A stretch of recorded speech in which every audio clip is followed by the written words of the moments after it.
for giving me the opportunity to come and talk to you today about our experience of the use of the long stem Exeter prosthesis in revision hip arthroplasty.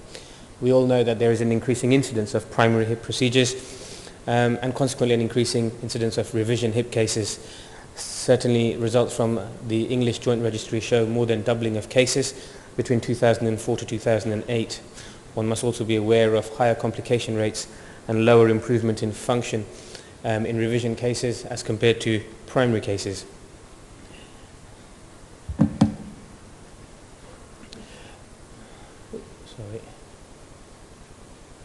The options for revision are varied. We've alluded to a lot of that today.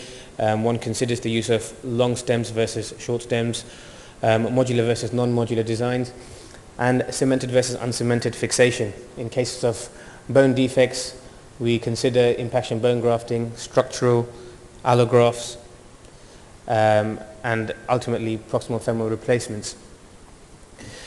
In our experience at our institution, we use the Exeter V40 stem. It's a long stem design, allowing us to bypass proximal cortical defects and achieve tighter diaphyseal fixation. There is evidence to suggest that outcomes are better in its use in periprosthetic fractures and re-revision rates are lower compared to standard stems. The Exeter V40 enjoys a collarless double taper design, and this has certainly been shown in the past to have good survivorship. We undertook a retrospective analysis of prospectively collected data, 96 patients from a single surgeon series who had a standardized peri and postoperative protocol.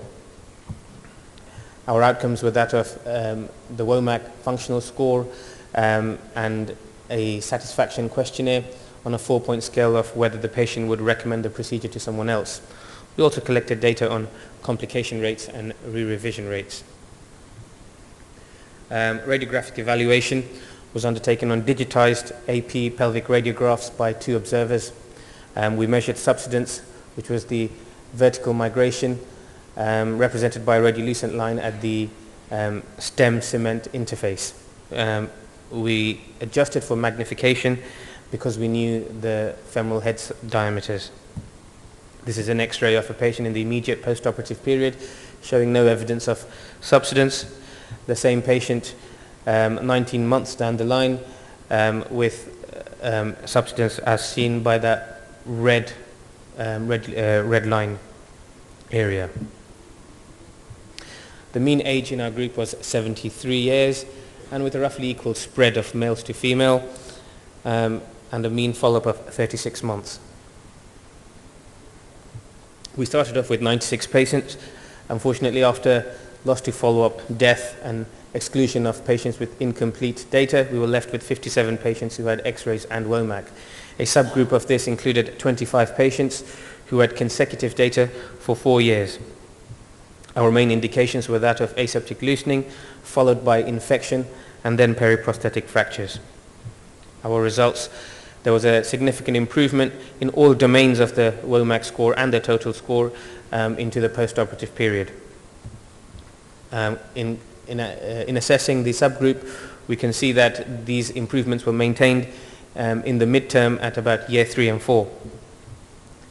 In terms of satisfaction, all but 1 patient would recommend the procedure to someone else, with the majority being strongly satisfied. Our main complications were that of superficial infection and periprosthetic fractures. 7 cases of re-revision were identified from this group, giving us a survivorship of 88.4% at 6 years. The main reason for re-revision was periprosthetic fractures.